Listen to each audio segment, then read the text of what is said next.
Hello, everyone, and welcome. Thank you for tuning in. We are joined by Wayne Randazzo, a 2007 graduate of North Central College and the current New York Mets radio announcer for Entercom. So again, we thank you for joining us. Sorry for, we had some technical difficulties during the panel. So let's just get started right away here. So my first question for you would be, how do you typically prepare for a game day? Well, a lot really goes into that. Depends on what the game is and what, what the situation is. My normal job is doing Mets radio. So, on a game day, most of my focus is on the other team. If the Mets are playing the Dodgers, I'll do a lot of focusing on the Dodgers and a lot of reading up on what they've been doing and how things have been going for them. Usually in their case, pretty well. And I'll get up to date on the starting pitchers for that particular day. I read a lot. There's a lot. I get sent the Mets clips every morning from the Mets public relations department. So I'll read a lot about just the take from the previous game and any news stories that have popped up and that sort of thing. So there's a lot of reading in the morning, a lot of researching, and then for a 7 o'clock game, usually get to the park around 3 in the afternoon, do whatever interviews are up for that day, talk to whoever I feel like I need to talk to for that particular game, and then broadcast the game at 7. For a college football game or an NFL game that I might do, or a college basketball game, that's a different prep. It's typically teams I don't see, so I'll have to get to know those teams over the course of the few days leading up to the game.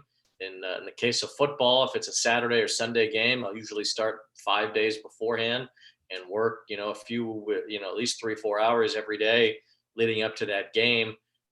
For basketball, usually it's 2 or 3 days out that I'll start doing that. But I'll watch previous games or highlights. I'll study all the starting players and as many of the reserves as possible. Football obviously is a lot of players, so you have to research a lot of different people. Basketball is a little bit easier in that regard. It's a pretty small roster and even smaller group of players that play a lot. So it just depends. But, I think the ultimate overall answer is read and research and use whatever you can to get as much information as you can. Yeah, a lot of preparation obviously is needed. And so obviously, in this industry, in the radio industry, you're really, putting yourself out there. So what's an experience that you've had that originally made you uncomfortable, but in the end was rewarding? Well, you look back, I was at WONC, many years ago now.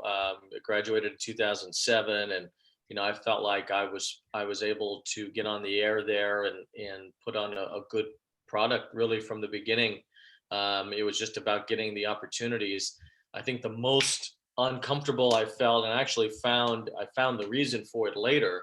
But there were times when I just wasn't breathing properly on the air, and it would come through sometimes. I remember coming through a couple of times in sort of an embarrassing way while I was on 670 The Score. And once I got to the Mets, it was for a separate reason that I even did this, but I hired a voice coach and worked with her for just a handful of sessions. But she taught me really how to breathe the right way, and almost breathe in a similar manner to how a singer would breathe. So that really conquered some of the issues I had getting through longer reads or getting through a scoreboard segment or getting through a highlight even. That's really why I hired her, was to get my highlights to sound better. So, she fixed all those breathing problems that I didn't even know I had pretty regularly.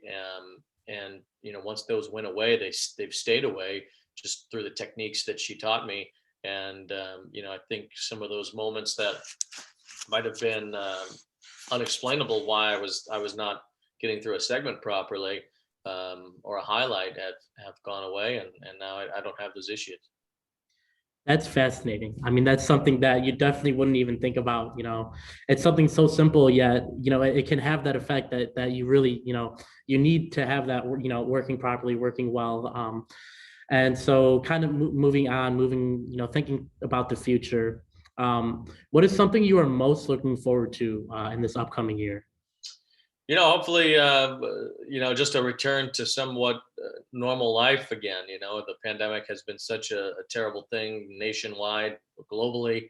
And of course, it has had its wide-reaching effects on the broadcast industry and specifically onto baseball.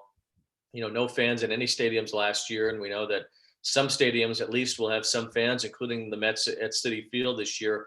They'll have at least 10% capacity.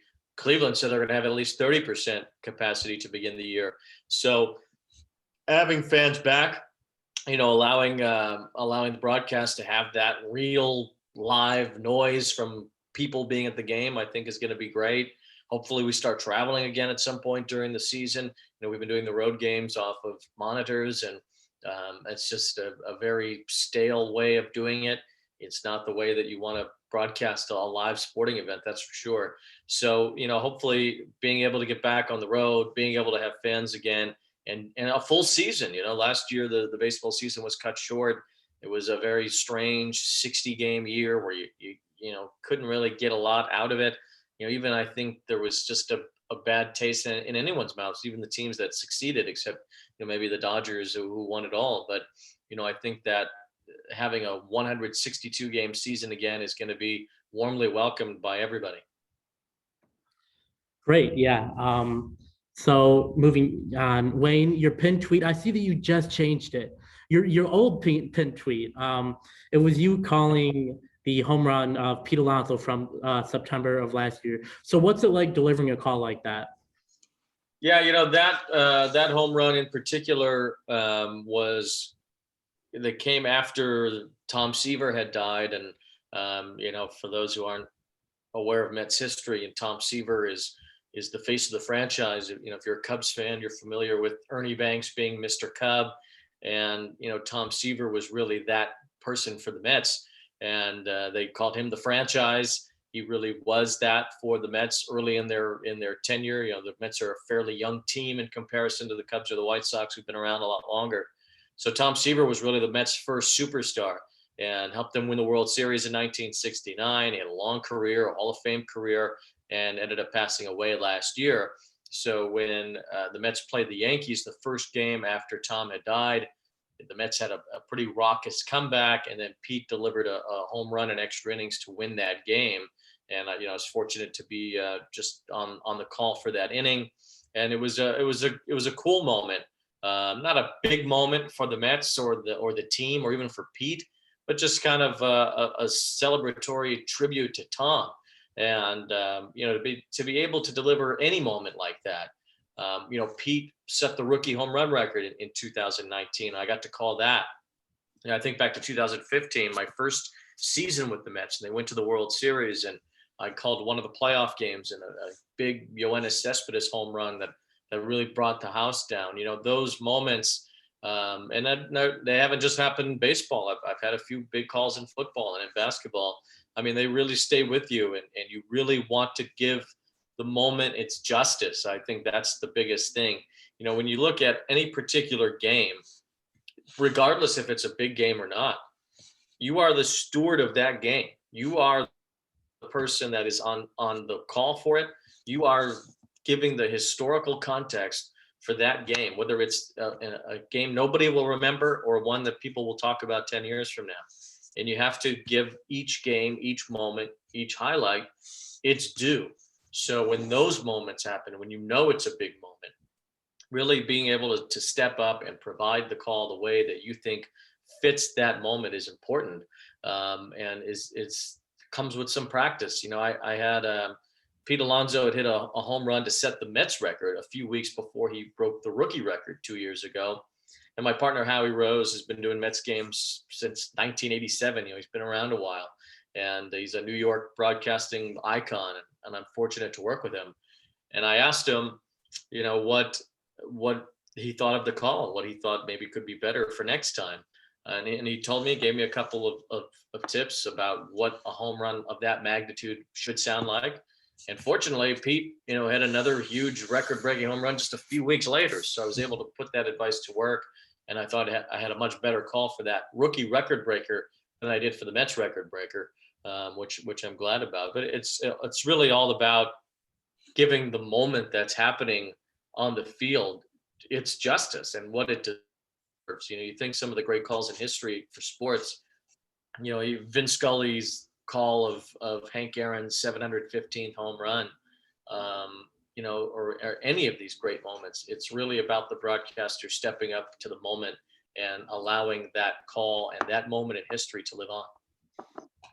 So you mentioned Tom Seaver. He's obviously, a hero idol to many.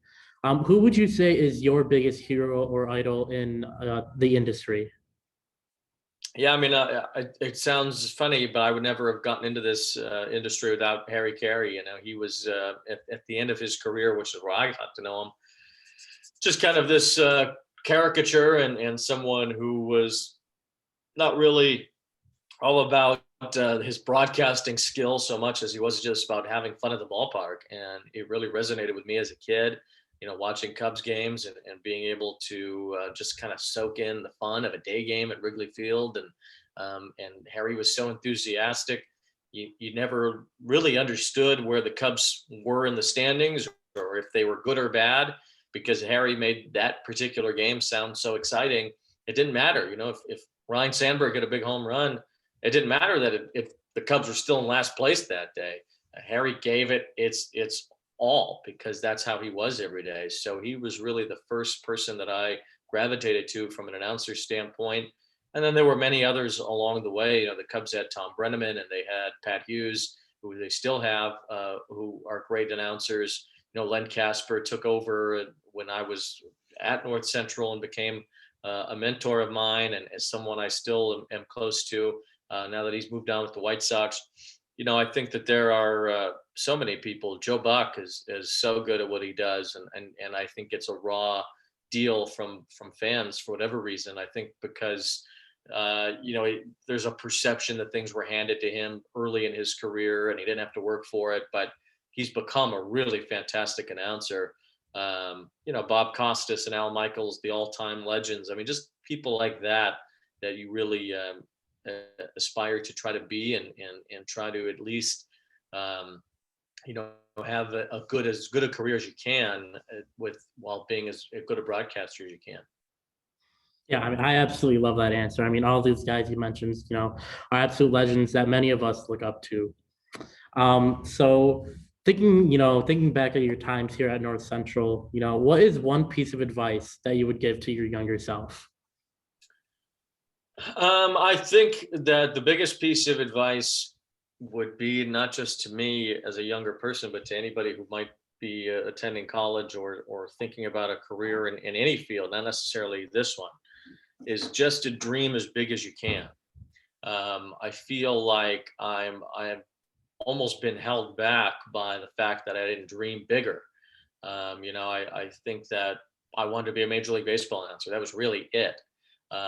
That was what my ultimate goal was, and I did it. I was 30 when I got hired by the Mets to be a Major League Baseball announcer. So I kind of got to that goal pretty young, and have moved up. And now, other goals have kind of come up.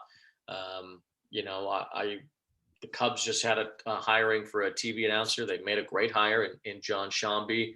I was very close. I was right there in the running to be in that position, which would have been the ultimate dream come true. So I think that the bigger you dream is, it allows you to really focus on those things. I almost wish I would have said I wanted to broadcast a Super Bowl or I wanted to broadcast a World Series at a younger age, because I think that I maybe would have found myself going after those things at a different time in my life than now. So I think with those things, I look at a couple of my friends, Joe Davis and Adam Amin. Joe especially, his goal was always to be the number one guy in a network. And he's very close to that, but he really went after that right out of college. And that was always his focus, was to be the number one guy in a network. And he's picked things up along the way, good things. He does TV for the Dodgers, and he is at Fox. And, he did some big playoff games last year for Fox. But his goal is very likely to try to replace Joe Buck whenever that day comes, or maybe go to a different network if that kind of position is open. If Jim Nantz leaves CBS, maybe that's somewhere where Joe tries to go and is now in position to try to do that.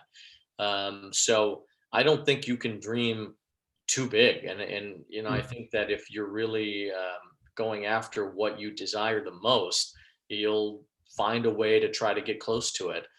You may not reach everything, but you will have a lot of things happen to you along the way that work out in your favor. So I would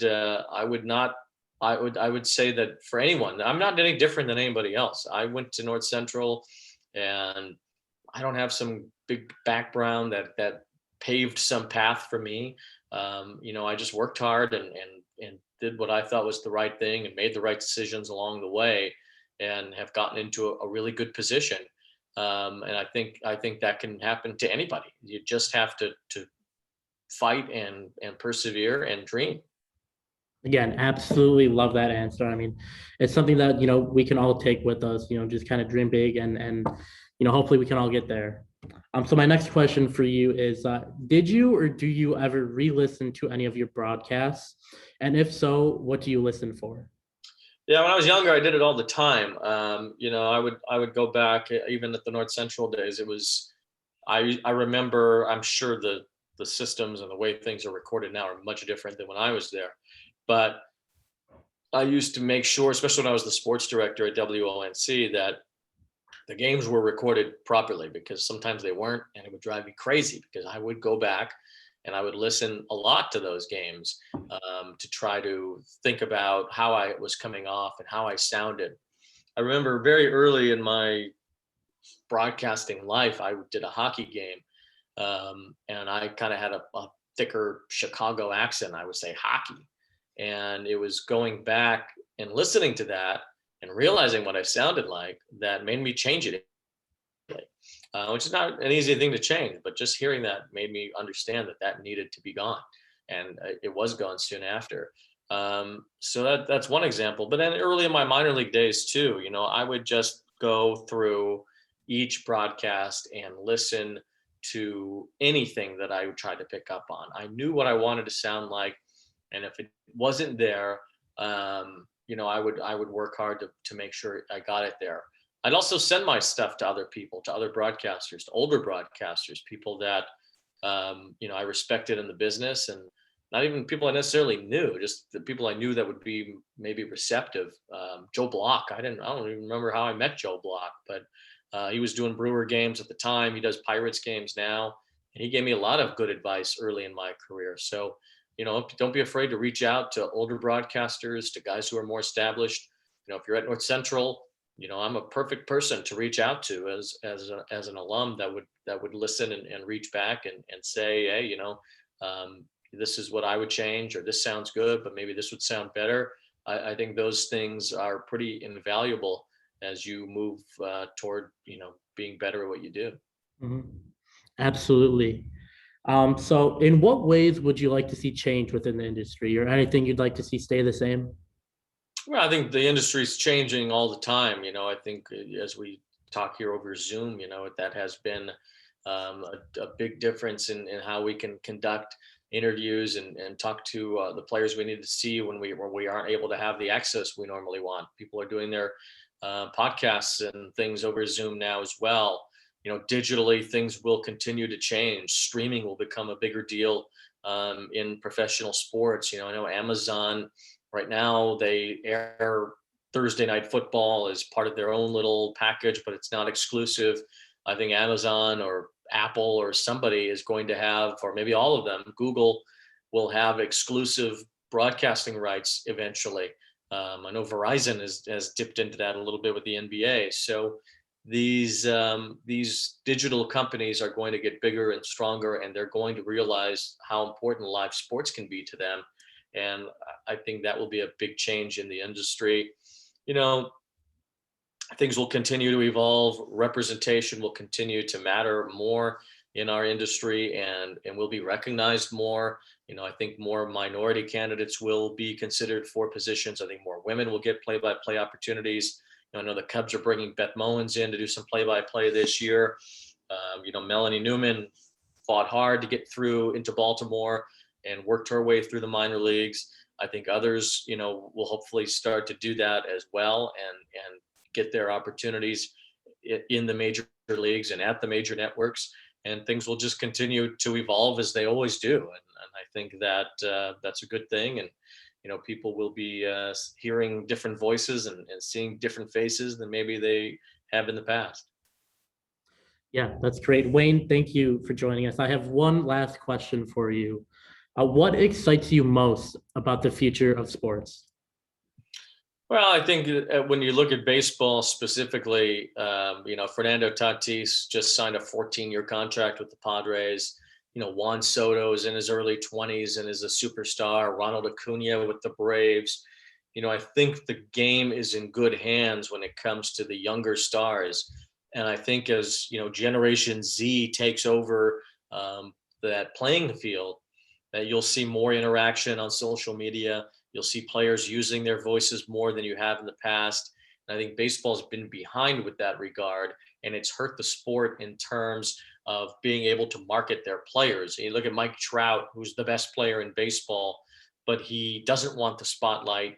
He's a boring guy and he likes it that way. And he's going to continue to be that way. Whereas some of these younger players, like an Acuna or a Tatis or Tim Anderson with the White Sox, these guys want to be in front of cameras. They want to spread their love of the game around, and they want to show people that they do have a voice. And I think that's huge for baseball, because who's the LeBron James of baseball? Who's the Russell Wilson of baseball? No one. There's nobody right now in that sport who gets anywhere close to Aaron Rodgers or to a Russell Wilson or to a LeBron or to Kevin Durant.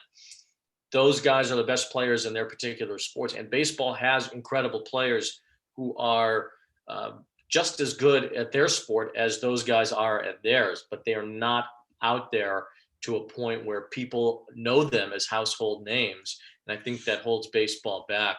But I think that this upcoming generation of players, and even guys who aren't in the big leagues yet, are going to change some of that and make themselves into bigger names, and in turn make the sport a lot more popular. Great. Well, I'd just like to thank you again for joining us, Wayne. We really appreciate it. And thank you for all your insights. Thank you for working with us through all the technical difficulties. We appreciate it. So yeah, I'd just like to say thank you again.